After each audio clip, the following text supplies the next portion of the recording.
Video பார்க்குற எல்லாருக்கும் வணக்கம். இது உங்கள் ரெஸ்லிங் கிங் 2. நான் உங்கள் ரஹ்மான். எல்லோரும் எப்படி இருக்கீங்க? நல்லா இருக்கீங்களா?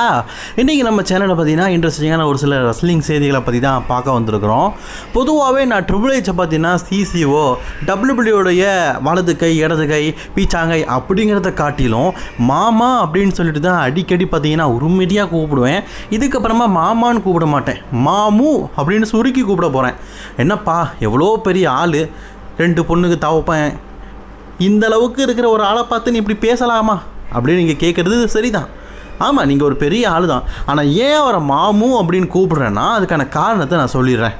காரணத்துக்கு முன்னாடி இன்னொரு காரணத்தையும் சொல்லிக்கிறேன். ராண்டி ஆர்டன் இந்த வருஷம் பார்த்தீங்கன்னா ரெசல்மனியாவில் ஒரு மிகப்பெரிய மேட்ச் மெயின் ஈவெண்ட்டாக பார்த்தீங்கன்னா கோடி ரோட்ஸை எதிர்த்து மோதுறாரு. நான் அடிக்கடி சொல்கிற ஒரு விஷயந்தான், மெயின் ஈவெண்ட் விளையாடுறவங்க சாம்பியன்ஷிப்பாக ரெசல்மனியில் மோடுறவங்கள பாதுகாக்கணும். மிந்தி வின்சால் தான் பண்ணுவார். பேச்சுக்கு பேச்சு லைட்டாக சண்டை போடுறது அப்படி ஓகே. இந்த லைவ் ஷோவு மெயின் ஷோ இதிலெல்லாம் சண்டை போட வச்சா அவங்களுக்கு இன்ஜுரி ஆகிட்டு என்ன பண்ணுவாங்க?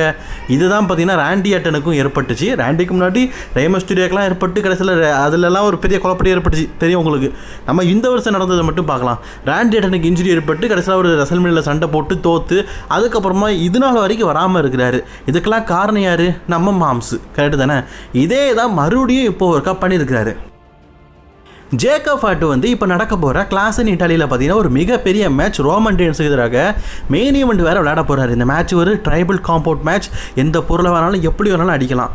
ஒன்று டபுள் என்ன பண்ணணும்? ராஸ் மேண்டோனில் ஜே ஊசோ கூடயோ ஜிம்மி ஊசோ கூடயோ ஒரு நார்மலான மேட்சை வச்சு முடிச்சுக்கணும். கரெக்டு தானே? நாங்கள் எதுலேயுமே நடத்த மாட்டோம், ஜேக்கப் ஹார்ட்டோ பாதுகாத்து ரோமன் கூட தான் கிளாஸ் இன் இட்டாலியில் மோத வைப்போம்னு சொல்லிட்டு மாம்ஸ் பார்த்தீங்கன்னா நீண்ட நாட்களாகவே அதை அப்படியே பூட்டி வச்சு இப்போ கிளாஸ் இன் இட்டாலியில் தான் ஜேக்கப் ஹார்ட் மோத போகிறாரு. நல்லா இருந்தவருக்கு என்னாச்சுன்னு தெரில, திடீர்னு மூளை இருந்த இடத்துல மூலம் போயிடுச்சு. அதாவது என்னன்னா, நாளைக்கு அவர் கிளாஸ் இன் இட்டாலியில் சாம்பியன்ஷிப்பாக மோதப்படுறாரு. நேற்றுக்கு சோலோ சைக்காவை கூட ட்ரைபிள் காம்பவுண்ட் மேட்ச் விளையாடுறான். அதாவது நான் இந்த நேரத்தில் உன்கிட்ட பசும்பால் கேட்டேனா அப்படிங்கிற மாதிரி தான் இருக்குது. அதாவது லைவ் ஷோவில் ஜேக்கப் ஹார்ட்டுக்கு மேட்ச் கொடுத்துருக்குறாங்க. ஏங்க அவருக்கு இன்ஜுரி ஆகிட்டா என்னங்க பண்ணுவீங்க அப்படின்னு நீங்கள் கேட்குவீங்க. ஆக்சுவலி இன்ஜுரி ஆகிட்டா என்ன, இன்ஜுரி ஆயிடுச்சு.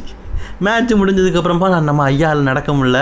மெடிக்கல் டீம் பார்க்கும்போது ஜேக்கப் ஹார்ட்டுக்கு இன்ஜுரி ஆயிடுச்சு. காரணம் என்ன? மேட்ச் விளையாடினது. ஏன்டா 2 நாளைக்கு அப்புறமா அவன் மேட்ச் விளையாட போகிறான். இன்றைக்கி லைவ் ஷோவில் சண்டை போட்டால் நல்லாவா இருக்கும்?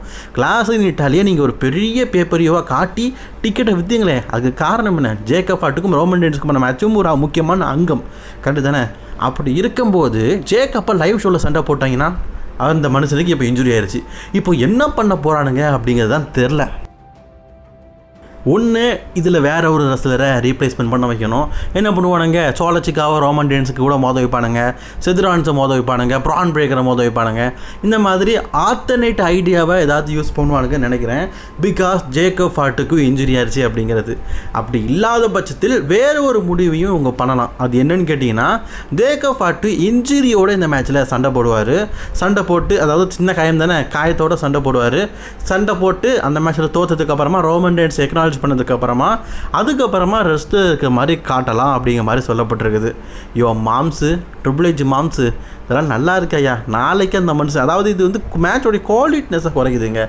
ஜேக்கப்புக்கும் ரோமனுக்கும் நடக்குன்னா, ஜேக்கப்புக்கு இன்ஜுரி ஆயிடுச்சுன்னா பெரிய பெரிய மூவ்ஸ்லாம் யூஸ் பண்ண முடியாது. சண்டை போடும்போது அவருக்கும் தேவங்கும் இந்த மாதிரி நிறைய விஷயங்கள்லாம் இருக்குது. கேட்டு தானே அவரே சண்டை போட்டானோ.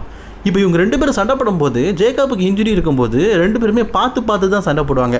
அந்த இன்ஜுரி பெருசாகிடக்கூடாதுன்னு. அப்படிங்கும்போது மேட்சோடைய குவாலிட்டினஸ் குறையும். இதுக்கெல்லாம் காரணம் யார்? நம்ம மாம்ஸு. தேவையே இல்லாமல் லைவ் ஷோவில் போய் ஜேக்கப் ஹார்ட்டோ சண்டை போட வச்சுருக்காரு. அதுவும் கிளாஸ் இன் இட்டாலியில் மெயின் ஈவெண்ட் விளையாட போகிறவனே. இதனால தான் நான் சொல்கிறேன், ட்ரிபிள் ஹெச்சுக்கு மாம்ஸ் அப்படின்னு பேர் வச்சுருக்கிறேன். எப்போ இனிமேல் எல்லாருமே நம்ம மாம்ஸுன்னு கூப்பிட்டு வந்துச்சிங்களா? மாம்ஸு மண்டையில் உண்மையிலேயே மூளை வந்துடுச்சு. என்றைக்கு மூளை இடத்துல மூளை வருதோ அப்போ தான் டபிள்யூபிள்யூ உருப்பிடும். இப்போ ரா ஓரளவுக்கு நல்லா போகுது. இந்த ஸ்மாக்டவுனை பார்க்கும்போது தான் முந்தியெல்லாம் தூக்கம் வந்துச்சு, இப்போ பார்க்கவே தோட மாட்டேங்குது. நம்ம பிராக் லெஸ்னர் முதல் முறையாக பார்த்தீங்கன்னா மீட் அண்ட் மீட் நடத்துகிறாரு கனடா நாட்டில் அப்படின்னு சொன்னோம்ல. ஆக்சுவலி அது நடந்துச்சுங்க. எக்கச்சக்கமான பேர் பிராக் லெஸ்னர் கூட செலுப்பி எடுப்போம், அப்படியே ஜிலேபி சாப்பிடுவோம், பிராக் லெஸ்னர்கிட்ட ஆட்டோகிராஃப் வாங்குவோம், கிஃப்ட் கொடுப்போம் அப்படின்னு சொல்லிட்டு 1 இல்லை 2 இல்லை 3 4 இல்லை 500 பேர்கிட்ட வந்திருக்கிறாங்க. அதில் டக்கு பேர் தானே, ஒரு ஃபோட்டோ ஒரு ஜெல்பி. அதிகமாக பே பண்ணிங்கன்னா பிராக் லெஸ்னர்கிட்ட பேசலாம், வைக்கலாம், எல்லாம் வேணாலும் பண்ணலாம். ஒன்றும் இல்லைங்க, காசு இருக்க பணம் கூட பேசும் அப்படிங்கிற டைலாக் இருக்குல்ல, அதுதான் நேரத்தில் நடந்திருக்குது. பிராகுக்கு தேவை காசு. ஆக்சுவலி உங்களுக்கு விஷயம் தெரியுமா, டபிள்யூ இருக்கிற எல்லாருமே அதாவது ரிட்டைர்மெண்ட்டான நிறைய பேர் இந்த மீட்டிங் கிட்ட சொல்லி அடிக்கடி நடத்துவாங்க. அந்த கோல்டு பார்க்கெலாம் மாதத்துக்கு நடத்துவாங்க அமெரிக்கா இருக்க ஒவ்வொரு ஸ்டேட்லையும். எதுக்கு தெரியுமா, அதன் மூலியமாக மாதம் பார்த்திங்கன்னா சம்பாதிக்காரு. மீட்டிங் கேட்டு நடத்துவார். எல்லோரும் ஆட்டோகிராஃப் ஃபோட்டோ வாங்குவாங்களே, அதில் ஒரு மாதத்துக்கு பார்த்திங்கன்னா எப்படி ஒரு $1000 சம்பாதிச்சிடுவார். சும்மா இருக்கிறோம், ஒரு ஃபோட்டோ கொடுக்குறோம், இதுக்கு ஒரு $1000 சம்பாதித்தோன்னா லாபம் தானே, அப்படி சம்பாதிச்சிட்ருக்காரு. அதே தான் பார்த்திங்கன்னா இப்போ ப்ராக் லெஸ்னரும் ஆரம்பிச்சிருக்கிறாரு.